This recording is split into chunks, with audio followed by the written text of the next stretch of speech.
Ililinis sa pamamagitan ng salita ng Diyos, ililinis sa pamamagitan ng kanyang banal na dugo, na kahit may mga pagsubok sa buhay, may mga problema sa buhay, pero nagiging matatag tayo dahil sa salita ng Panginoon. Pinanghahawakan natin ang salita ng Diyos. Mayroon tayong tinatawag na paninindigan sa buhay. Naunawaan na intindihan natin ang kalooban ng Diyos. Ganito pala ang nais ng Diyos na mamuhay ako na tama. Mamuhay ako na karapat-dapat ayon sa kanyang kalooban. Justification.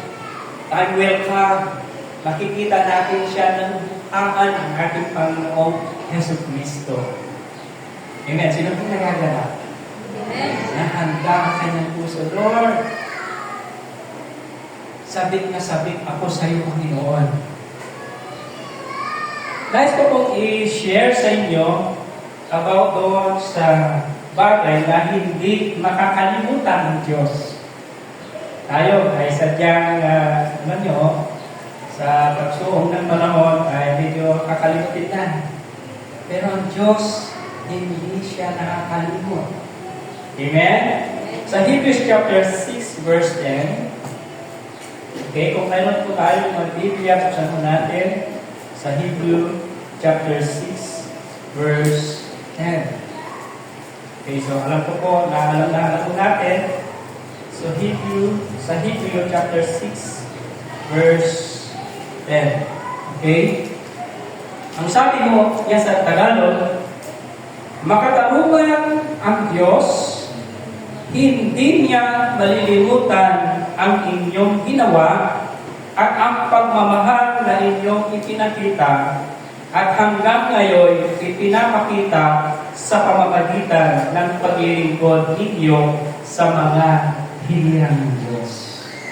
Tandaan mo natin, ang Diyos hindi po siya nakakalimot. Hindi po siya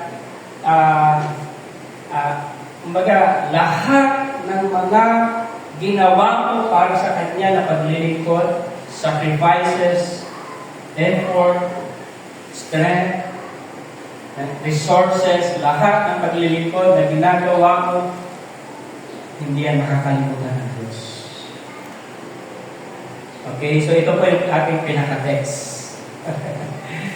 Okay. Tayo po ay sumandaling manalangin. Maraming salamat, Ama, sa iyong mga salita. Gawin mo itong buhay sa aming mga isipan at puso. Na sa aming pong pagpapatuloy sa paglilingkod sa iyo ay maunawaan po namin ang kahalagahan ng paglilingkod, ang kahalagahan ng iyong biyaya sa aming buhay, ang kahalagahan ng panahon na hindi po namin sayangin ang mga pagkakataon. Kumbaga, redeeming the time. O Lord, na binigyan mo kami ng kalayaan, pagkakataon na gawin ang mabuti. Italaga ang ating sarili sa iyo. Maglingkod sa iyo, Panginoon. Ibuhos mo namin ang aming panahon, ang aming buhay sa iyo, O Diyos. Ikaw ang number 1 sa aming mga buhay.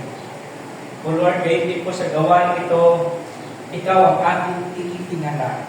Ikaw ang sentro ng mensahe, Panginoon. Hindi ka nakakalimot sa lahat ng mga ginagawa po namin. Ikaw ay tapat, mabuti, dakilang magpakailanman. Ikaw, O Diyos, ang aming dakilang guro. Ikaw ang aming dakilang Panginoon, Master, Savior, our Redeemer.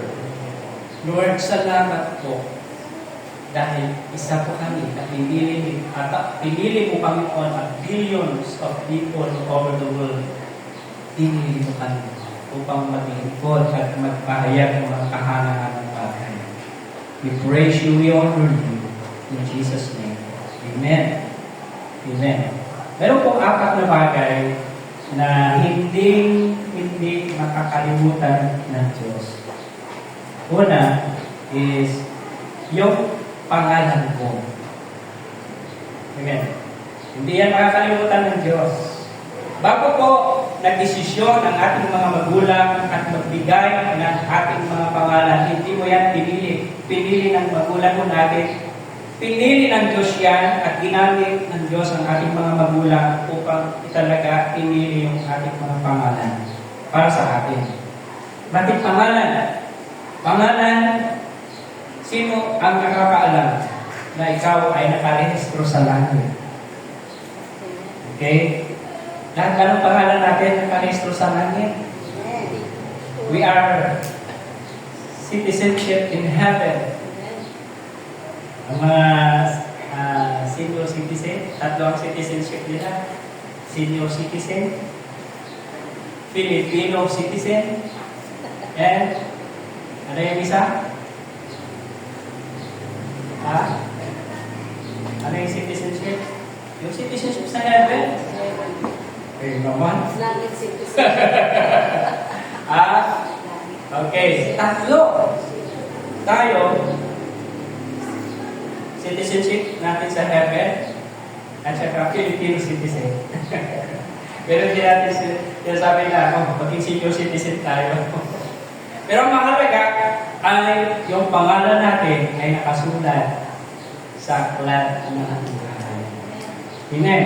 Sino masaya? Na ang kanyang pangalan ay nakasulat sa aklat ng buhay.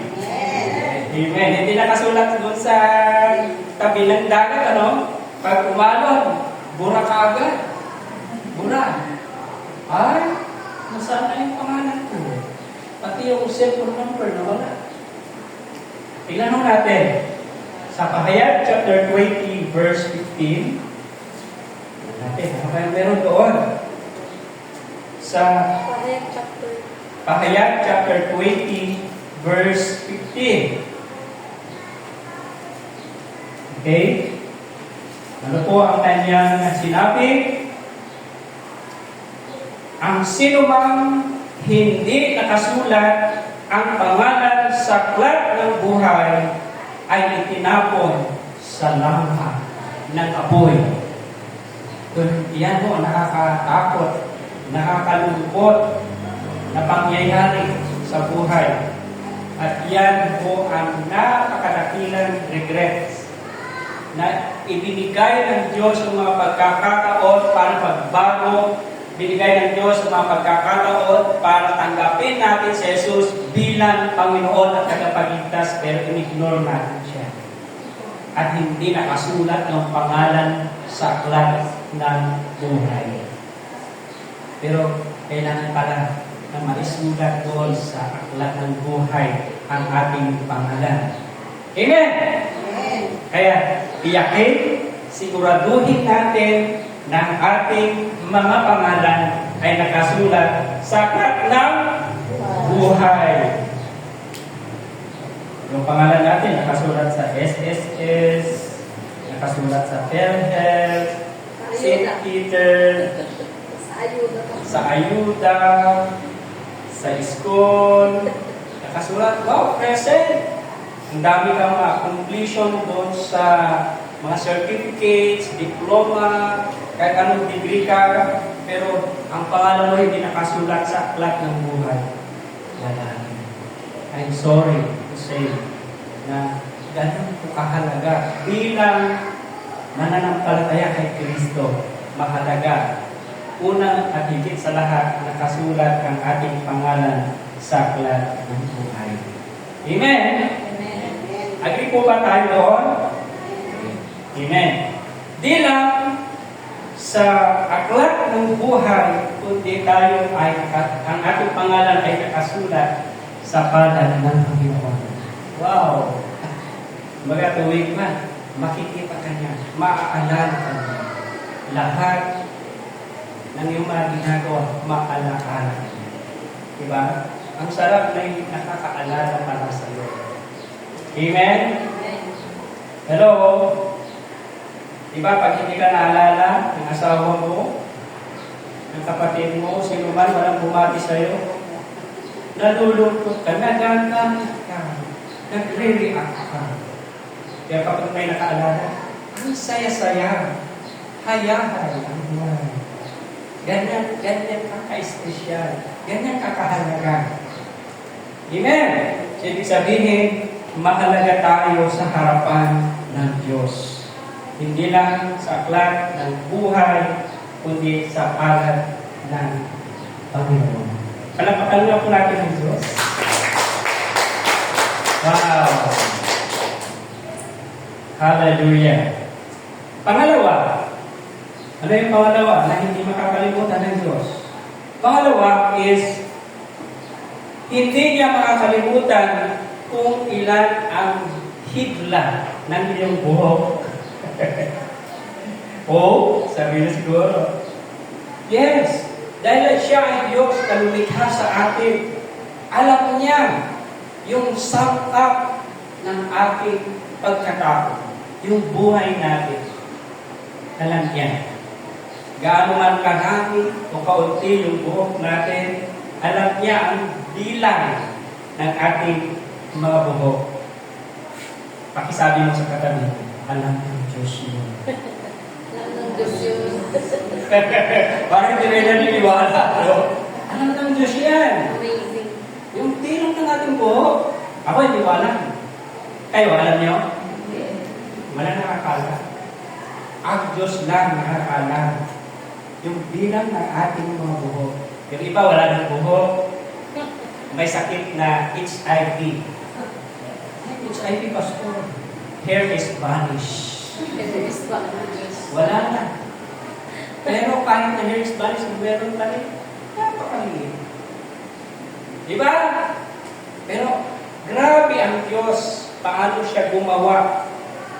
Alam niya kung kailan ito magiging puti yung buhok natin hanggang sa pumuti yung buhok natin. Pero hanggang sa pumuputi na ang buhok natin lahat, yung ginagawa natin kadalasan. Kulay. Ano gusto mong kulay? Ha? Brown? Light brown? Violet? Ano gusto natin kulay? Diba? Obvious, ano? Obvious? Diba? Obvious? Parang minsan, yung iba, ayaw nang lumabas kasi halatang halata. Ito na, itsura pa sa wako, lawak na. Iba nga. Diba? Pero hindi. Kung ano yung pagkakalikha ng Diyos, kailangan din natin tanggapin. Pero kung mayroon pang remedyo, magkulay lang. Wala namang bawal. Diba? Okay lang. Amen? Amen. Amen, sabi nila. Praise the Lord. Tinatago yung good morning. Oh. Eh, sa totoo lang, ano, kung magpakatotoo tayo, sasabihin nila sa'yo, oh, bata-bata mo, sige ka, untatakun. Ay, salamat. Diba? Pero sa katotohanan, untatakun sa tuong. Layang umuman. Diba? Sikaw mo, mabula ka mo. Parang pinumula tayo. Parang Libre ka halo-halo. Oo, libre ka halo-halo. Oo, diba? O, ganyan mo lang tayo. Madalihan mo tayong makiliti, diba? Pero, napagbibigyan naman mo natin sila. O, ganyan mo tayo nag-a-adjust. Pero, ang kagandahan nun, mayroong nagpapalakas ng loob sa atin. Ano, kahit na tayo parang isip natin, parang, ano ba ito? Walang kumapansin sa akin. Ano to? Parang nakikiramay sa akin. Ang lungkot-lungkot ng buhay. May ng panahon, may pang ulo, malungkot ang panahon. Ako, ang daling pagkasala. Pero kapag ang Kristiyano, nakakaroon mo, nakaisip, nakapangis ka na rin. Diba? Amen. Ang buhay ng Kristiyano ay talagang masayang tunay. Amen! Parang hindi kong binsido. Bahala kayo yan. Okay, sa Matthew chapter 5, verse 36. Okay? Sabi mo niya sa Matthew chapter 5, verse 36, is, okay, Huwag mo rin ipanumpa ang iyong ulo sapagkat ni isang buhok sa iyong ulo ay hindi mo kayang paputiin o paitinin. Ang galing, ano? Yung writer na ito, matalino. So, ibig sabihin, nasa Diyos ang lahat ng kapahintulutan. Gustuhin man natin o hindi, nasa Diyos ang pagpapasya. Amen? Siyempre, kahit puti, paitinin mo, kukulayan mo, lalabas at lalabas pa rin. Magiging puti pa rin. Paglipas ng panahon. Yan tayo bumagastos. Diba? Ano pa? Diba minsan nakakaranas tayo ng anong tawag dito? Inferiority ba? Inferiority complex?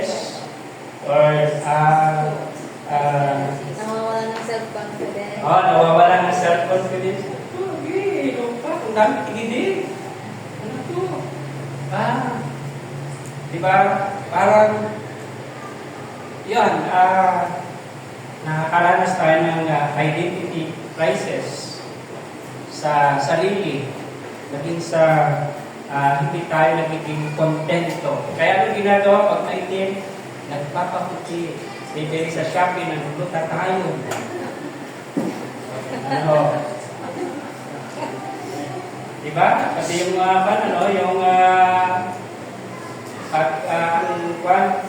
pagpayat ka, tapos matapa ka, tapos maririnig mo yung kanta na hindi ka na papayat.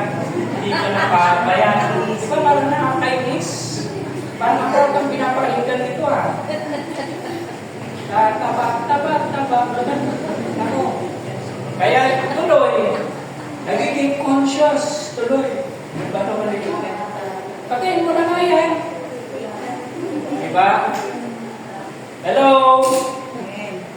Matuto tayo maging kontento sa buhay. Pero, bawasan naman natin kung para naman sa kalusugan natin, mag-ingat mo tayo. Ano ho? Kaya marami hong mga nagkakasakit dahil wala ng kontrol sa pagkain, sa tulugan. Mainit ng panahon, lalabas-labas, siyempre mahirap na. Kaya, maging maingat din tayo sa kalusugan natin. Okay? So, hindi yan makakalimutan ng Diyos yung mga ginagawa natin, yung kalagayan natin sa buhay, kung paano natin tanggapin o hindi, alam ng Diyos yan. Balit nais ng Diyos, sabi nga po ni Apostol Pablo, natutuhan kong maging kontento sa lahat ng bagay. I have learned to be content whatever circumstances. Magpasalamat ka na lang sa Panginoon. Amen? Amen. Hallelujah. In everything, give thanks, for this is the will of God in Christ Jesus. Amen? Okay, so, ang Diyos ang may control ng lahat ng bagay. Kaya, sa pamagitan ng uncontentment, marami pong namamatay. Ang tawag dito, surgery, nagpaparitoke, pero hindi nasunod yung gusto nila, lalo na-degrade yung kanilang image, lalo sila doon tuloy nalumpok, bumagsak yung katawan nila. So, nakakatakot. But, maging kontento tayo. Amen! Amen. Alam ko, marami kayong mga iniisip sa mga sinasabi ko, pero ito ang nais ng Diyos na pasalamat tayo because we are unique and valuable in the sight of God.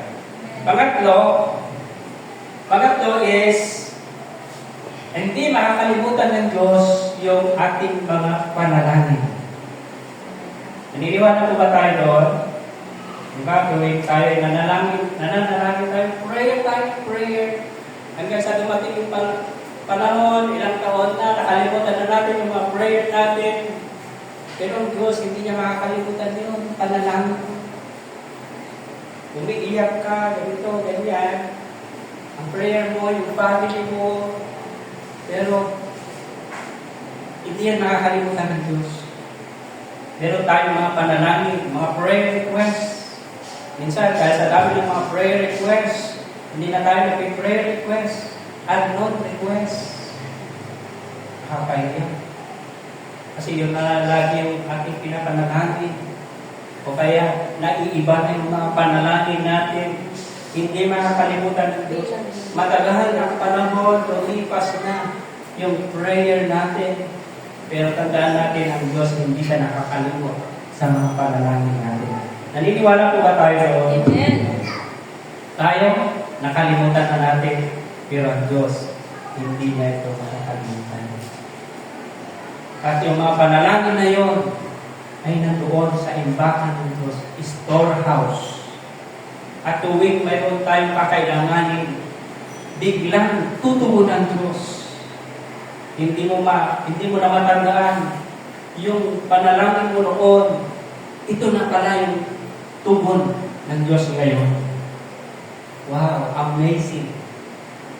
Amazing. Hallelujah. Biglang pinugon ng Diyos. Ang Diyos ay hindi nakakalimot sa ating mga panalangin. Amen? Amen. Maging yung ating mga luha. Di ba? Pag tayo minsan may mga pagkakataon na ikaw ay nalalagay doon sa pagsubok, problema, kabigatan, doon sa panahon na yung damdamin mo hindi mo maintindihan, umiiyak ka, lumulunod ka sa Kanya, nandoon yung point na talagang wala ka nang magagawa, ipinagkakatiwala mo sa Panginoon, nandoon ka na nangalit ka sa Kanya. Hindi yan makakalimutan ng Diyos. Amen. Hallelujah. Sabi ng salita ng Diyos, yung ating mga luha ay nandoon sa imbakan ng Diyos. Sino po ba ang nasubukan niyang umiyak sa Panginoon? May ipakisa, nagkatawan. Di ba minsan pinipigilan natin? Pag ikaw ay naluluha, ikaw ay naiiyak, iiyak mo lang sa Panginoon. Express mo lang. Huwag mong pigilan. Dahil yun yung totoong buhay mo.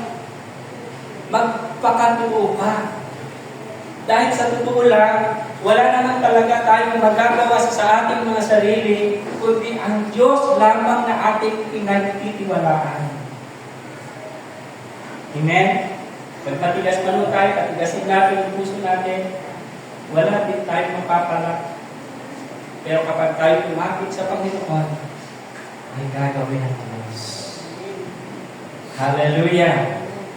So, yung mga panahon na ikaw ay nalulumbay, nag-iisa, nalulungkot, natatakot, puno ng kabigatan, problema, kumbaga nandun ka sa bingit ng kamatayan, pero inalalayan ka ng Diyos. Hindi makakalimutan ng Panginoon ng prayer. Parang ganun. Na dumating din yung point na kami po ay nadisgrasya. Pero yung panalangin, yun po yung nag-ingat sa amin. Hindi makakalimutan ng Diyos. Kahit may mga bagay na hindi inaasahan, na hindi naman ginusto, pero ang Diyos, nandiyan ang kanyang mga kamay, iningatan po niya kami. Inilayo po niya kami sa kamatayan. Hanggang ngayon, nakatayo, na naglilingkod sa Kanya. Amen. Amen. Amen!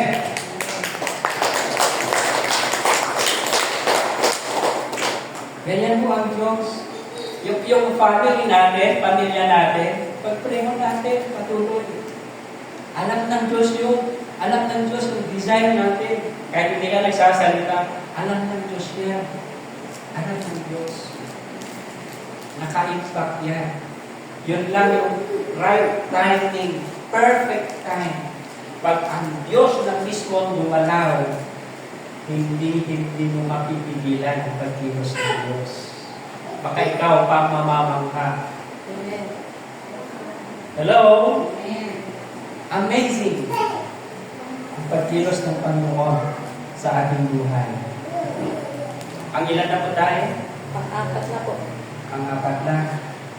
Okay. Talaga? Ang apat na? O pangatlo pa lang? Pang-apat na po. Ang apat. Okay. So ano yung una? Pangalan natin. Pangalan ay nakasulat. Pangalawang bilang ng Biblia ng buhay natin. Tapos yung pangatlo ang ating mga panalangin.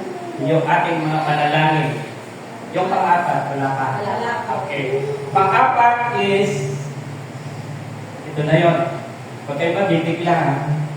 Yung pang-apat is yung mga pangako natin sa Panginoon. Yan. Mga pangako. So, ano po ba yung mga pangako natin sa Panginoon? Pag ikaw ay nangako, ito ay hahanapin ng Diyos sa iyo. Alam mo kung bakit? Pakisabi mo sa katabi mo, hindi makakalimutan ng Diyos ang iyong mga pangako. Nakalimutan ng Diyos sa inyong mga pangako. Hindi makakalimutan ng Diyos yun, yung mga pangako mo sa Kanya. Meron ba kayong alam na pangako sa Diyos? Pangako ninyo sa Diyos? Meron po. Meron. Hindi makakalimutan ng Diyos yun. Tayo, minsan, nakalimutan ng natin. Pero ang Diyos, hindi yan nakakalimutan. Amen. Aware po ba tayo doon? Naingat po ba tayo? Tingnan po natin sa mga Ngaral chapter 5 verses 1 to 6. Ito po yung bagay na kung saan ipinapaalala ng Diyos sa ating lahat ang kahalagahan. Mga ngaral po kasi. Yes? Mga ngaral. Mga Ngaral chapter 5 verses 1 to 6. Okay? Nandito tayo. Ang sabi ho niya sa mga Ngaral chapter 5 verses 1 to 6, mag-ingat ka sa pagpasok sa bahay ng Diyos. Ang pagsunod ay mabuti kaysa handog ng isang mangmang, sapagkat hindi alam ng mangmang kung ano ang mabuti masama. Huwag kang pabigla-bigla sa pananalangin. Isipin mo munang mabuti ang ipapangako mo sa Kanya, sapagkat nasa langit siya at ikaw ay nasa lupa. Mag-ingat ka sa pagsasalita. Ang panaginip ay bunga ng maraming alalahanin. Habang dumarami ang iyong sinasabi, lalong nanganganib na makapagsabi ka ng kamangmangan. Kung mangangako ka sa Diyos, anong sabi? Tuparin ito agad. Hindi siya nalulugod sa taong mangmang. Kaya tuparin mo ang iyong pangako sa Kanya. Mabuti pang huwag ka nang mangako kaysa mangangako at hindi mo tutuparin. Huwag mong pabayaan magkasala ka dahil sa iyong pananalita. Mangangako ka at pagkatapos ay babawiin mo. Sa ganyan, galit na galit ang Diyos. Kung magkagayon, hindi kanya pagpapalain sa anumang iyong ginagawa. Grabe. No, matindi. Wagas. Kaya, brothers and sisters in the Lord, tayo rin po ang pag-take ng accountability, pananagutan sa harapan ng Diyos. Kung mangangako ka sa Panginoon, o mangangako po tayo sa Panginoon, siguraduhin natin sa biyaya ng Diyos, gagawin ko ang aking makakaya. Hindi dahil sa sarili natin kakayahan. By the grace of God. Dahil sa totoo lang, ang Diyos hindi mo yan mabubola. Binubola mo ang Diyos. Tama po? Amen. Alam niya yung mga pangako noon hanggang ngayon, hindi po niya makakalimutan. Kaya sabihin mo sa katabi mo, tignan mo yung katabi mo, lagot ka. Lagot ka. Hello? Pinarayo na eh. Lagot ka. Lagot tayo sa Panginoon. Kung hindi natin tinupad, hindi natin ginawa. May mga pagkakataon na kapag nasa magandang sitwasyon, kalagayan, Pastor, nagbibigay ako ng ganito pag nasa abroad ako. Pastor, magbibigay ako ng rights ko.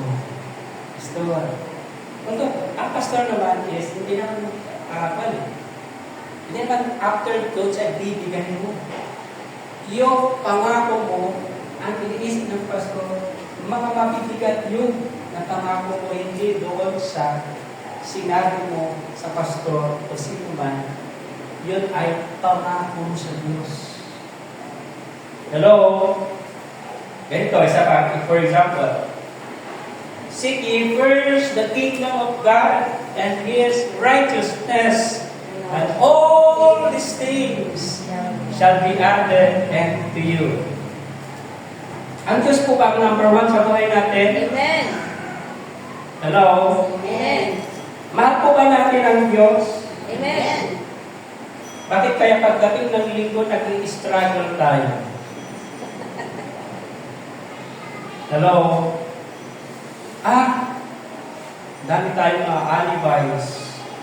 Sorry for the word, pero yan po yung katotohanan. Si Pastor, depende ang Pastor.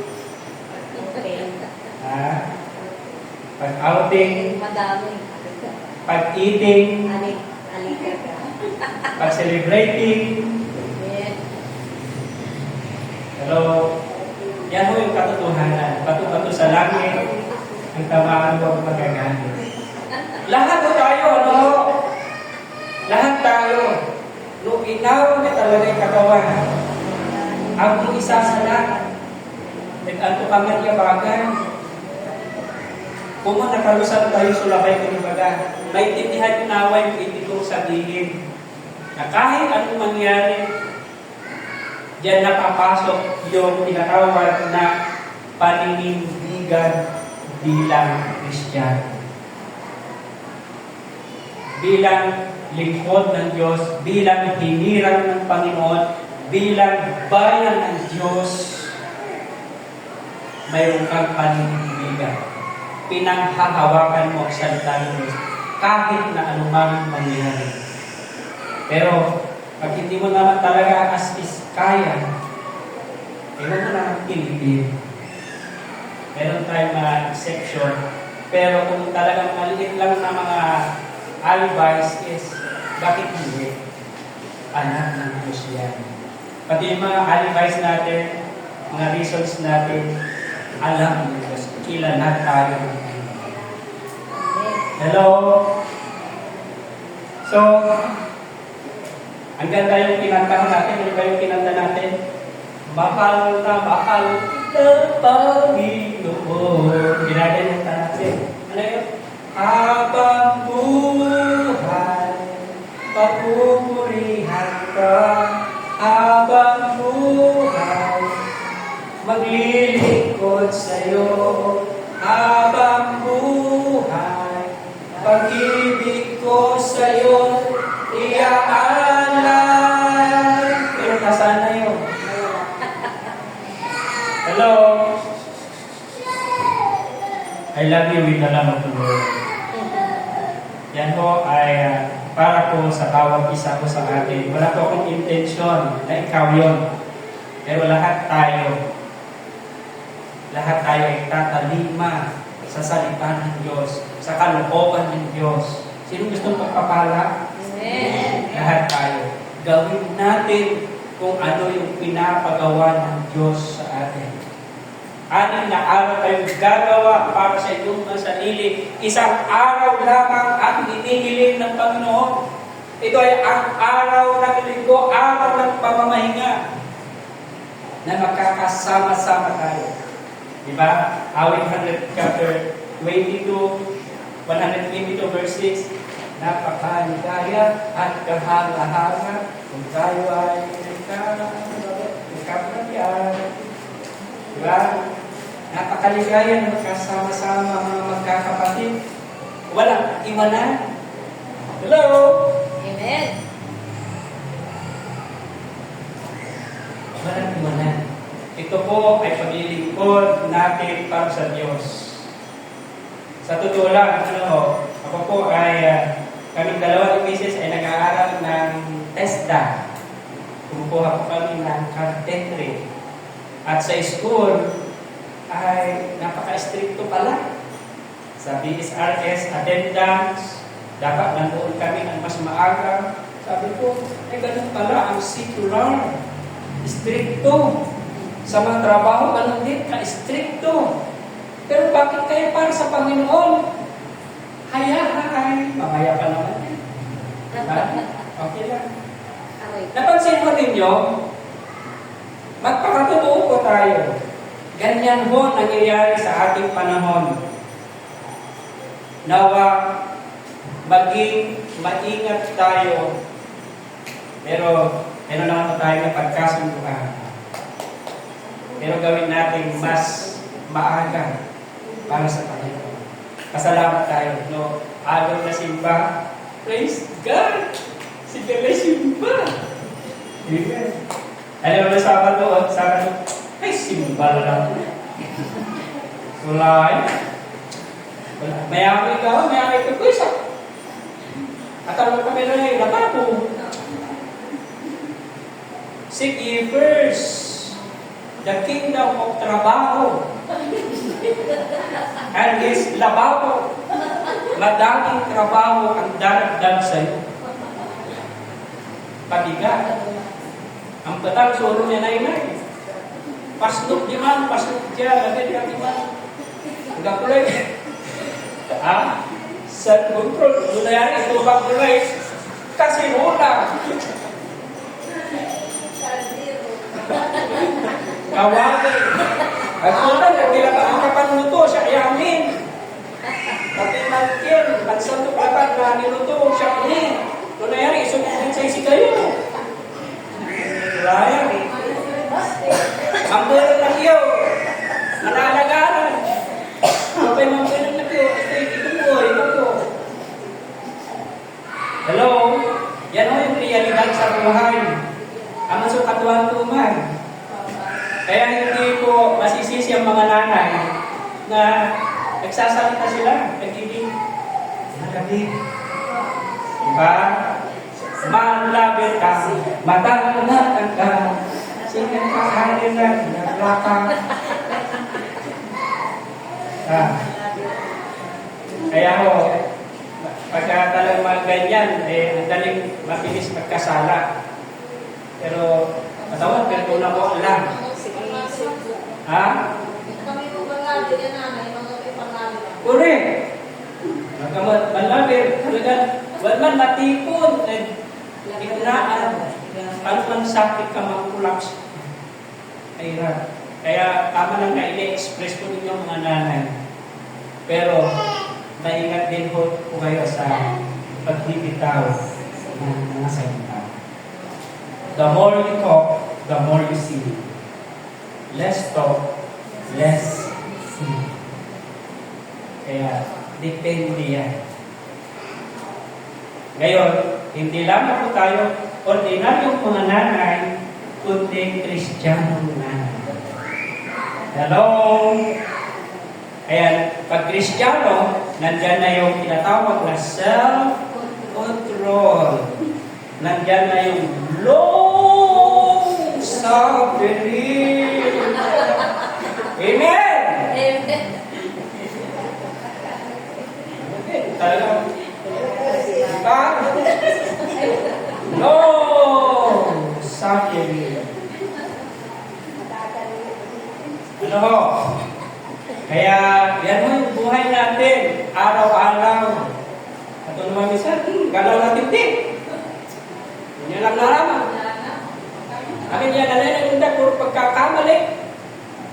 Noon nalagay, puro kasalanan, so nananagunda siya. At dalang nananagunda, so sa sarili na.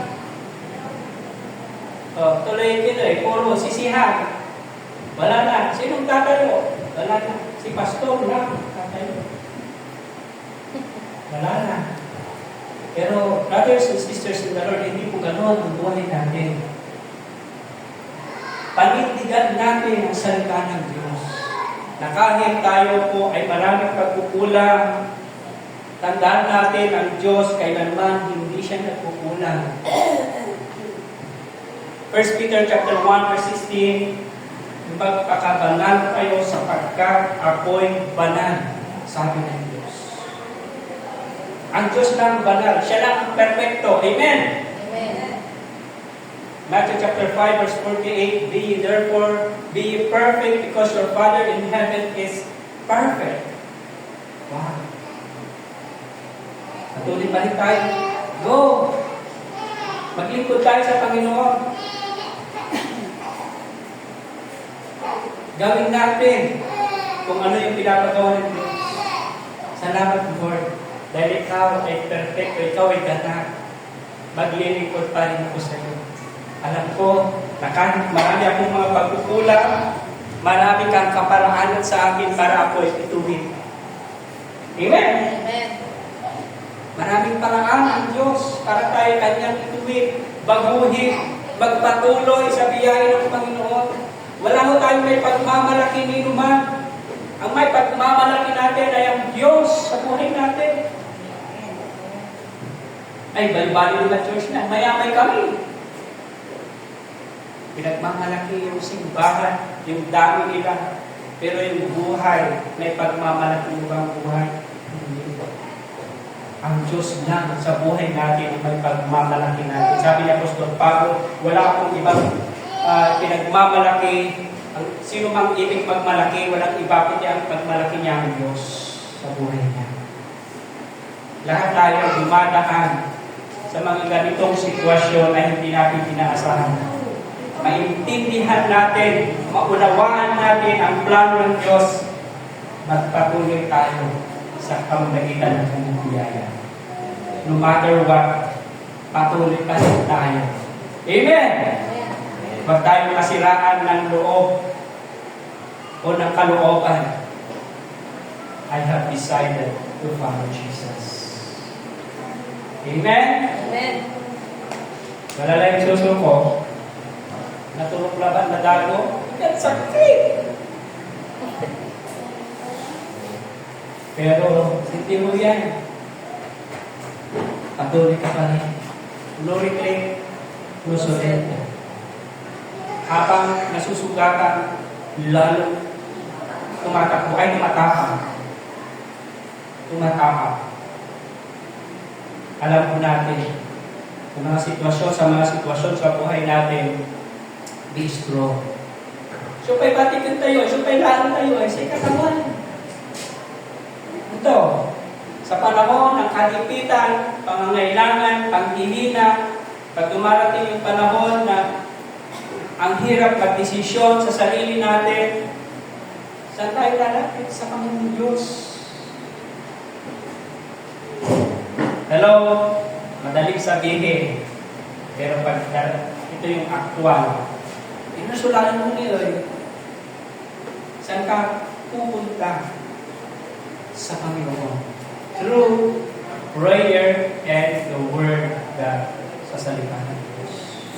Kailangan mo ang bawat isa sa atin, kailangan ko kayo to strengthen me. Kailangan mo din ako to strengthen you. Kailangan ng bawat isa sa atin nagpapalakasan tayo. Hello?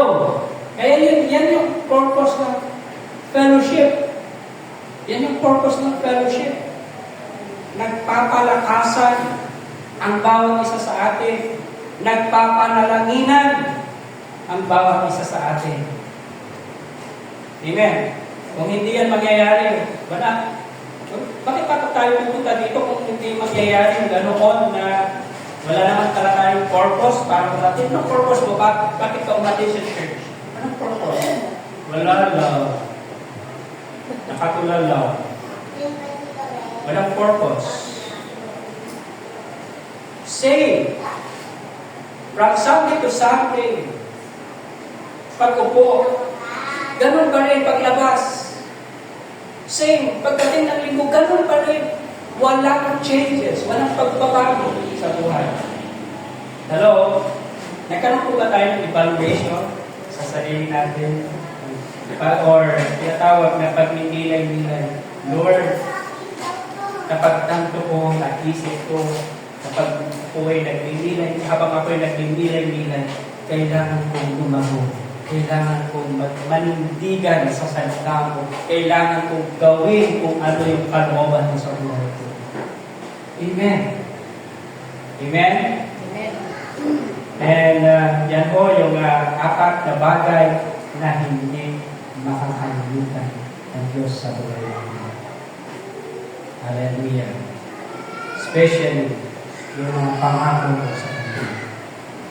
Tayo po lahat ay tumayo sa presensya ng Diyos. This time, communion po natin. Ihanda po natin ang ating mga sarili. Hallelujah. So, habang tayo po ay magninilay-nilay sa ating mga sarili, kaya lumapit tayo sa Panginoon. Hallelujah. Purihin ka, Panginoon Diyos. Sambahin ang iyong dakilang pangalan. Sa oras na ito, kapatid, kung may mga bagay na naisip ka, pangako na hindi natupad, ay hihingi mo ito ng tawad sa Panginoon. Ngayon din, kung ililimitahan mo ang kapangyarihan ng Diyos, humingi ka ng tawad sa Kanya. At maging sa araw-araw na buhay, realidad, kung ikaw ay nagkakasala sa isip, sa salita at sa gawa, humingi ka ng tawad sa Diyos. Even you are offended or offender, humingi ka ng tawad sa Diyos. Mas mainam na even personally, lumapit ka sa Panginoon. Sabi ng salita ng Diyos, bago ka mag-alay, maghandog sa Kanya, iwan mo muna yung handog at lumapit ka sa taong iyon at humingi ng tawad. At pagkatapos pag ikaw ay pinatawad, bumalik ka at ialay at umuli yung alay sa Kanya. Come on, church, lumapit tayo sa Panginoon. Oh, hallelujah! Purihin ka, Panginoon Diyos, sa oras na ito. Marami po kami mga pagkukulang sa aming mga sarili. Gusto namin na sumunod, gawin ang kalooban mo, ngunit o Lord, ng mga hadlang. Patawarin mo po kami sa aming mga kasalanan. Linisin mo ang aming mga puso at kaisipan. Kung mayroon po kami mga nabigkas, binitawan ng mga salita, tawarin at linisin mo kami, O Diyos. Gayon din, Panginoon, sa aming mga sarili, kung mayroon po kaming mga bagay na hindi isinuko o naisuko sa iyo, inihihingi po namin ito ng kapatawaran ng Diyos. Linisin po ang aming buhay. Hallelujah. Sa pangalan ni Jesus. Sambahin ka, Panginoon. Siya sa atin mo, Jesus, ang puso ko. Habang inaawit mo natin, pwede na kayo pumunta sa Lord.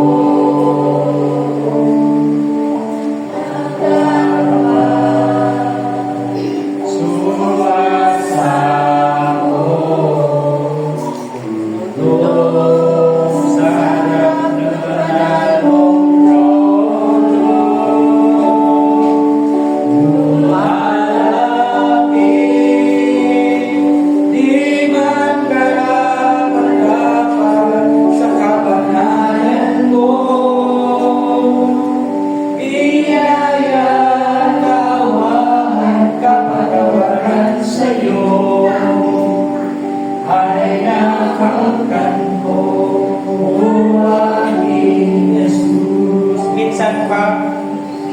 Siya sa akin mo, Jesus, ang puso mo.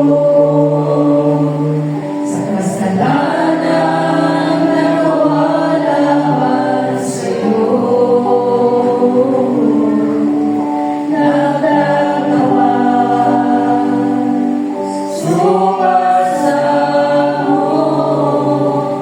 mundo sa harap ng banal mong trono. Lumalapit, di man karapat-dapat sa kabanalan mo. Biyaya, tawanan, kapatawaran sa'yo ay nakamtan mo, o aking Jesus. Ay nakamtan mo, o aking Jesus. Ama, kami ko'y lumalapit sa pamagitan ng iyong habag at biyaya. Kilala mo